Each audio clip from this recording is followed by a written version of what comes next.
Well, good morning, everybody. In case you don't know me, my name is Brian Bull, and I'd like to offer you a warm welcome if you're listening to this sermon on Facebook or on YouTube. We're working through Bishop Emma's series of studies for Lent, and this morning the title for the sermon is Caring Deeply.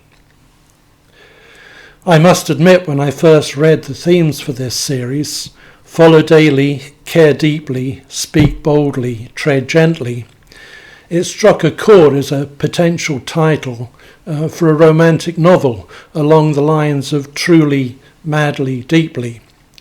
I'm not a great fan of romantic films, but actually one of my favourite films is Shadowlands, based on the rather bittersweet relationship between C.S. Lewis and Joy Gresham.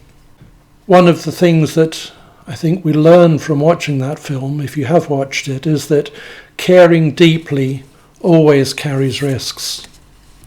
C.S. Lewis was noted for his theological reflections on the meaning of suffering, but as explored in the film, Lewis didn't truly understand the meaning of pain and loss until he allowed himself to experience the depths of true love. The deeper the love, the greater the pain of loss.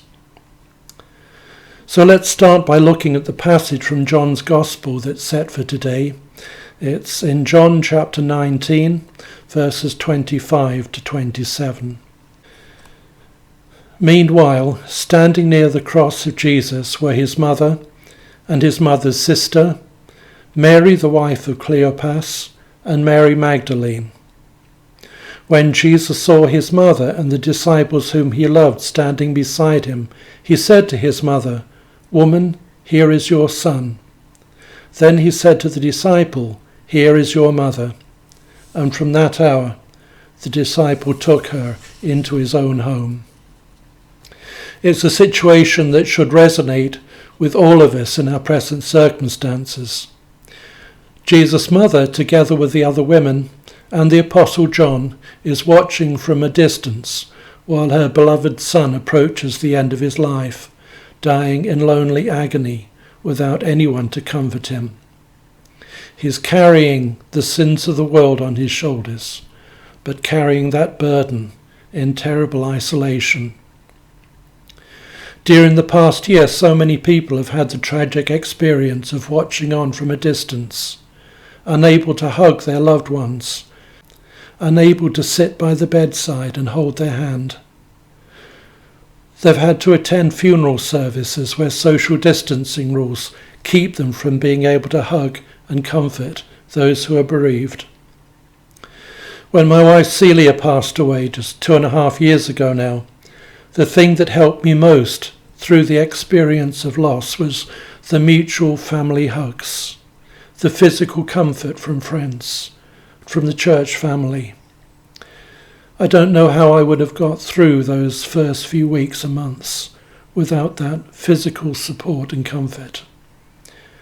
One of the things I'm sure we've all heard very often through this pandemic is the sentiment, all I really want is a hug. There are two sides, of course, to the tragic picture that John gives us. There's the pain and grief of Jesus' mother, his disciple John, and the other friends who are looking on from a distance, feeling helpless, just wishing they could do something to ease his suffering.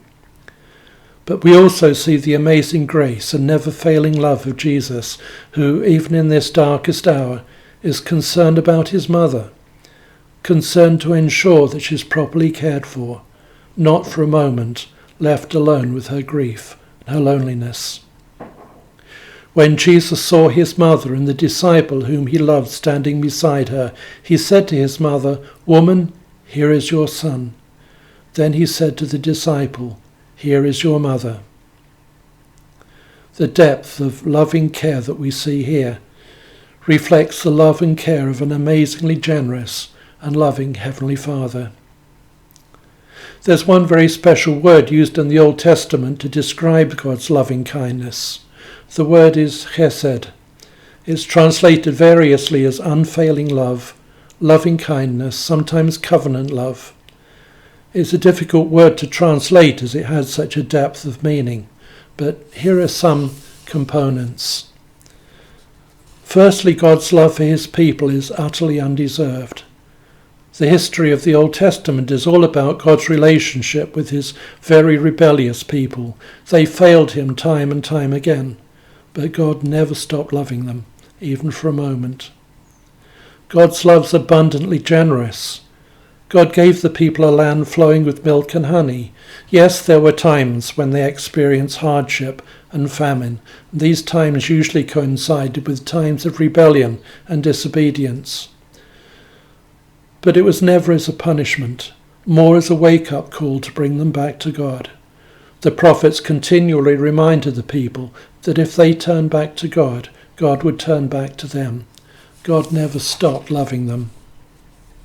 God's love never fails. Did you notice in the passage we read from John's Gospel that when Jesus passed the responsibility of care onto his disciple, we read, "From that hour, the disciple took her into his own home. Not for 1 minute was Mary left without being loved and cared for." One really controversial aspect of the introduction of universal credit has been the waiting time between ending one means of benefit support and starting with the next. God's loving kindness never leaves us hanging. Did you realize that God didn't stop supplying manna for the people when they left the wilderness and crossed into the promised land? The manna stopped the day after they ate the produce from their first harvest. That's God's loving kindness. God's love was based on the covenant promise, which is why it's sometimes referred to as covenant love. God promised Abraham that his descendants would become a great nation and that through them all the nations of the world would be blessed. God's love isn't based on any emotional feeling or response or any expectation of us returning that love. It's based on a binding, solemn promise, and God never breaks his promises. The deeper the love, the greater the pain when that relationship is broken or abused. And that's true of God too. But the story of Hosea and Gomer shows us that even when God's people committed spiritual adultery by following other gods and worshipping idols, and we need to understand, I think, the pain and sorrow that God suffers when that happens. He's always ready to forgive and show his love and kindness again if we will turn back to him. The Hebrew word chesed, faithful, unfailing loving kindness, is almost exclusively used to describe God's love. In fact, there's only one person in the whole of the Old Testament who is described as having that quality of Hesed in themselves. Surprisingly, the person is not even Jewish. If you haven't guessed who it is yet, it's Ruth, the Moabitess. When Boaz first meets Ruth face to face, he says to her, "I've been told all about what you have done for your mother-in-law since the death of your husband, how you left your father and mother and your homeland and came to live with the people you did not know before." And when Ruth proposes marriage to Boaz, Boaz says to her, "The Lord bless you, my daughter. This chesed, this loving kindness which you've shown to me, is greater than that which you showed before, that is, to Naomi." Ruth's loving kindness to Naomi and Boaz is a wonderful example of the loving kindness that God shows to his people. It was utterly undeserved. Ruth was under no obligation to leave her own family and travel to Bethlehem with Naomi.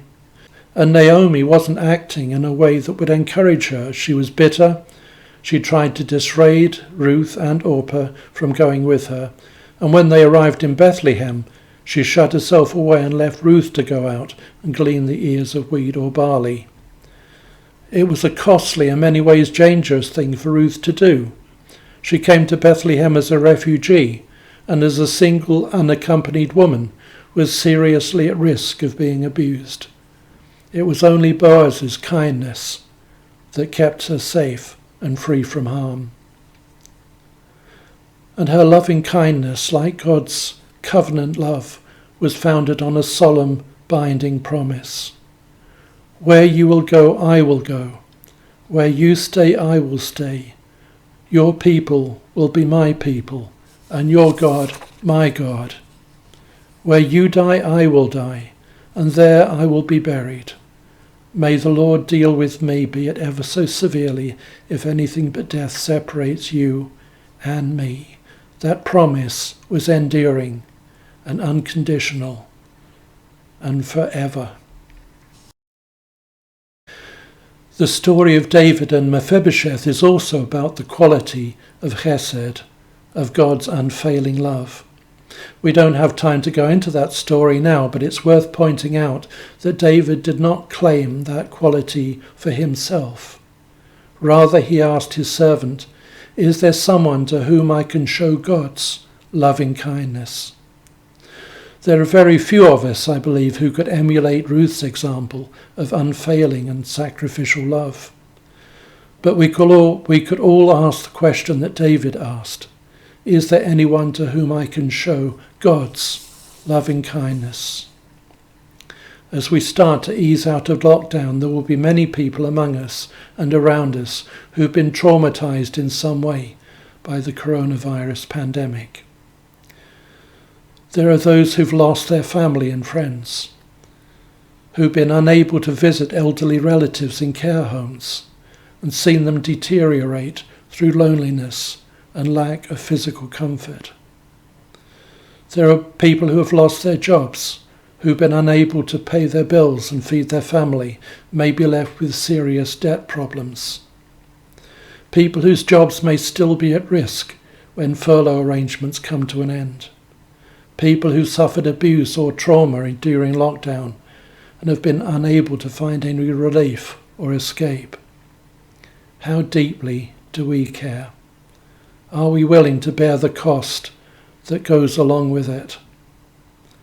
Is there anyone to whom we can show God's loving kindness? Is there anyone to whom I can show God's loving kindness?